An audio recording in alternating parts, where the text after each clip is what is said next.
Hei! Hyvää päivää ja tervetuloa taas uuteen Goa Expedition Build-jaksoon.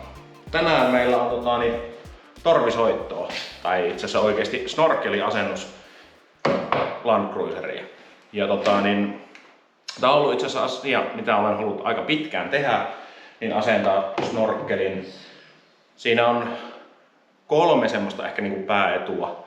Alunperinhan se on nyt tainnut olla, että snorkeli on kehitetty silleen, että ilman sisäänotto tulee tänne hyvin korkealle, jotta mennessä vesistöylityksissä, jossa vesi nousee todella korkealle, niin ei ilmanotto ota ja mene asiat pilalle ja matka keskeydy ja jne. Meillä tuskin semmoisia vesistöylityksiä on, että nyt tullaan yli tuulilasin syvyyteen menemään, koska auto on kuin seula ja siellä reikiä riittää, niin se kaikki vesi on kuitenkin hytin sisällä. Mutta ei ainakaan moottorissa. Mutta ehkä ne 2 tärkeää asiaa nyt niin kuin tässä meidän applikaatiossa on, että viedään se varsinainen ilmansisäänotto, joka on täällä pyöränkotelossa nyt tänne korkeammalle. Se saa puhdasta ilmaa, ei ole sitä pölyä ja kaikkea ryönää ja myönää, mitä tuolla nyt myhii. Ja rengas niin linkoo ilmaa, niin se ei ole suoraan menossa sitten ilmanottoon. Se säästää meidän ilmasuoritinta ja saadaan tuoreempaa ilmaa, eli moottori myös toimii paremmin. Ja se toinen syy, että kun tämä snorkeli osoittaa eteenpäin, niin kun ajetaan vähän nopeammin, niin se pakottaa ilmaa tänne näin, eli saadaan vielä vähän niin lisää tehoa ja lisää ahtoja tonne noin. Se pakottaa enemmän ilmanjärjestelmää, palaa puhtaampana ja polttoainetaloudellisuus pitäisi vähän parantua. Niin tämmöisille asioille lähdetään liikenteeseen. Cross 4-wheel drivelta ostettu snorkelikitti. Katsotaan miten se tänne asentuu. Uskoisin, että hyvin. Kitti tulee tämmöisellä templetillä, mikä laitetaan auton kylkeen ja sillä porataan reijät ja aukot ja kaikkia. Sitten se ei pitäisi olla kuin naps ja kops paikoilleen. Lähdetään kokeilemaan, miten meidän käy.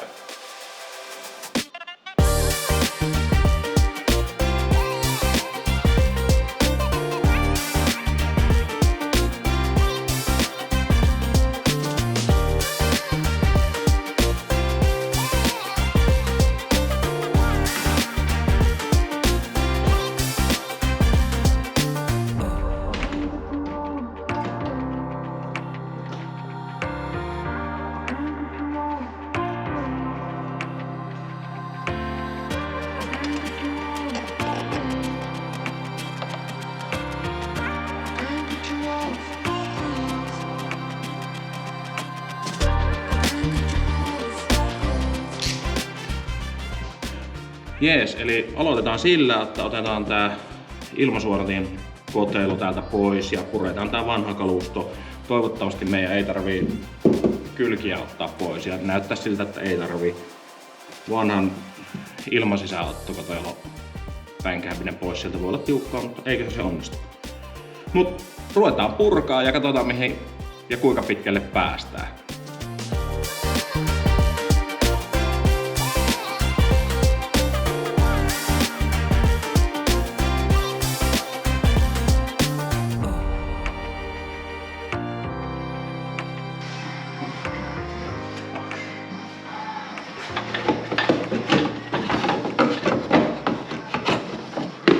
Ei se tietenkään tästä enää sitten mahdu.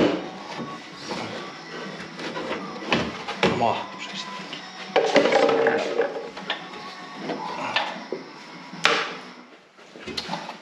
Onko meillä pitkäkätisiä täällä?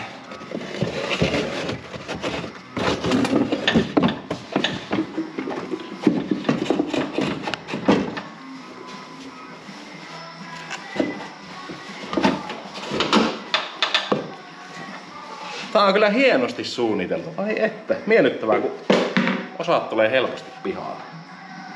Hei! No sitten. Sitten voitaisiin ruveta asentelemaan uutta paikoille. Nice.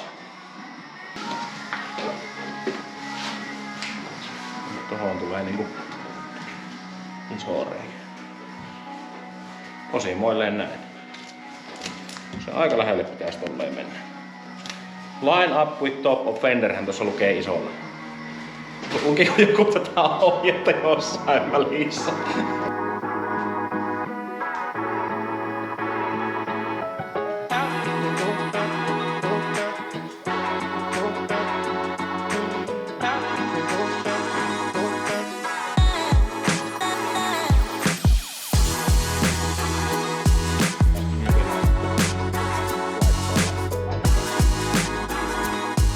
Stop blowing holes in my ship.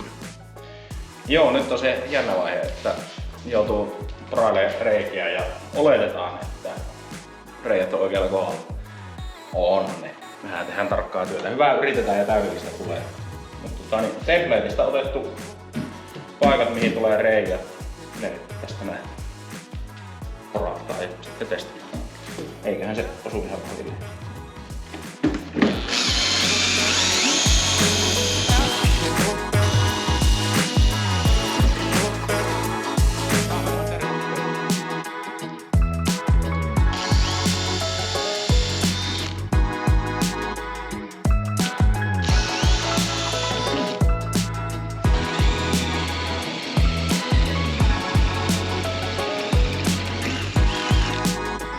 Jännän äärellä. Pitää tehdä tää iso reikä vielä.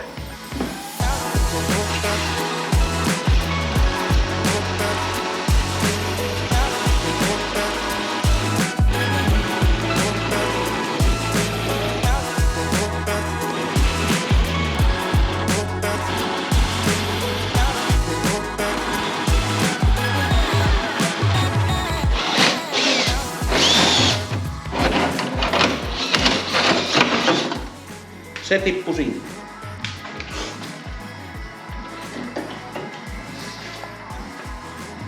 We have East Hall. Reikä tuli. Hehehe. Nyt se... nyt se jännä paikka, että...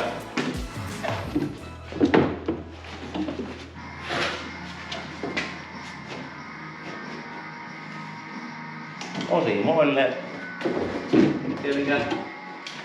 Me laitetaan muutama ruuvi paikoille ja kokeillaan, että miten se istuu.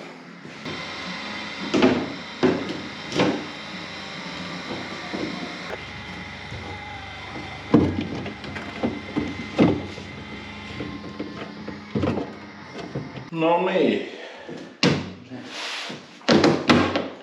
Saatiin se siihen osimoille istumaan. Templatein mukaisesti reijät menee kyllä niinku yksi yhteen porattujen ja tämän kanssa, mutta tässä autossa tietenkin muotoja on, pelti ei ihan suoraan ole, niin se vähän hankailee paikoista, mutta kyllä se siihen istuu ja sitten kun ruuvit vielä vetää kireelle, niin se varmasti vähän vetää se nätimmin siihen. Niin. Hei, kyllä, tää on hyvä. Ehkä huomiona, jos ostatte tätä samaa snorkkelia tähän samaiseen 80-sarjalaiseen autoon, niin kannattaa ehkä tehdä niin pienet reijät ensiksi vähän sovitella ja sitten isontaa niitä oikeaan suuntaan. Tai jopa silleen, että asettelee templatein kanssa ja tekee se iso reijä ja sitten pääsee vähän asemoimaan ja sitten laittaa ruuvit paikoille ja niillä tökkää vaikka ne niin ruuvin paikat tuohon peltiin, niin silleen voisi tulla ehkä vielä vähän istuvampi. Mutta ei se mitään, tästä tuli hyvä. Me ruvetaan asentelemaan ja kohta näette, että miltä se kaikki näyttää kasauttuna.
Hei, siitähän tuli aika siistin näköinen. Install meni ihan hyvin ja braketti vielä tonne A-pilariin. Eli tää nyt jää muuten vielä vähän löysäksi tohon läpäätään joku hyvä braketti. Siitä tuli siisti. Ja katsotaan minkälaiset performance-edut tässä nyt saadaan. Ihan Joo, hieno, hyvä. Mitä tykkäätte? Kannattaako snorkkelia käyttää? Onko teillä snorkkelia? Onko siitä jotain etua ollut? Oletteko ikinä käynyt niin syvässä vedessä, että olisi vesirajaa tuossa snorkkelissa? Joo, kertokaa mielipiteitä. Mitä olette mieltä tästä?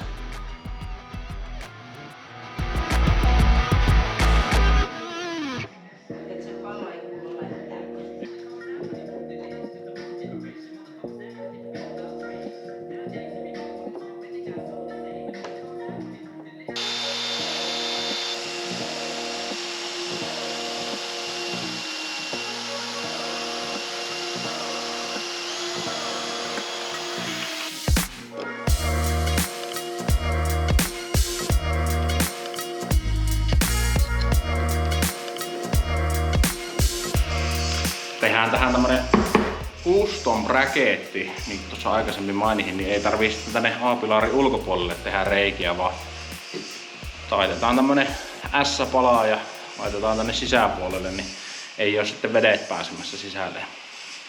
Sehän näyttää aika hyvältä. Vähän meni alustavat mittaukset väärin, mutta se ei mitään haittaa. Tehdään uusi viiva tohon noin, rälläköidään, taitetaan ja sitten se olisi niinku muutama hitsitäppää vailla valmis. Siitä tulee hyvä.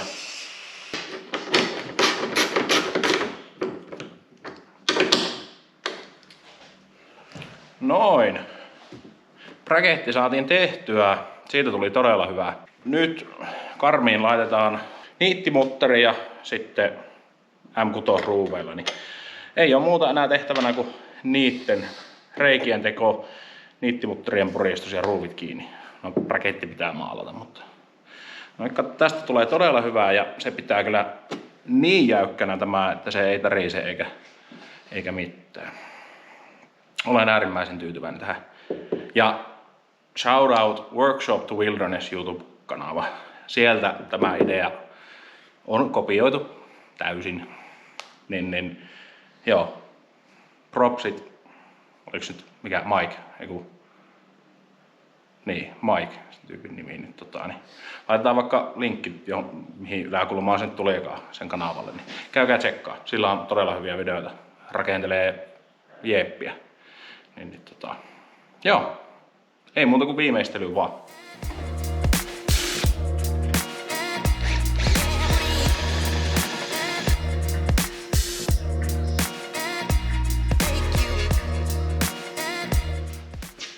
No niin, pieniä haasteiden kautta päästiin asennettuun lopputuotteeseen. Maalata se täytyy vielä, mutta joo, tuolla kaksoisrakenne A-pilarissa, niin toinen niittimuttarihan sinne ei nätisti mennytkään, mutta saatiin se korjattua.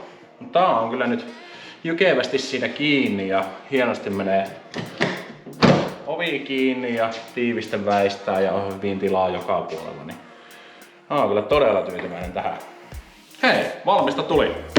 Snorkkeli saatiin paikoilleen ja se on siinä hyvin ja tiukasti kiinni. Ja on kyllä tyytyväinen. Näyttää todella tyylikkäänä nyt ja toivon, että vaikuttaa hyvin positiivisesti polttoainetalouteen.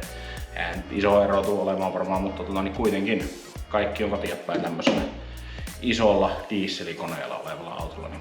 Mutta hei, kiitos kun katsoit jakson. Taas vähän KX-piltsiä ja muista tykätä, muista kommentoida, muista jakaa kaverille. Tosiaan tavoitteena on nyt saada 1000 seuraajaa tälle vuodelle, niin auttakaa meitä siinä. Auton laittelu, seikkailut, jos on kaverit, jotka tykkää semmosia, niin jakakaa. Kiitos oikein paljon, ensi jaksoon.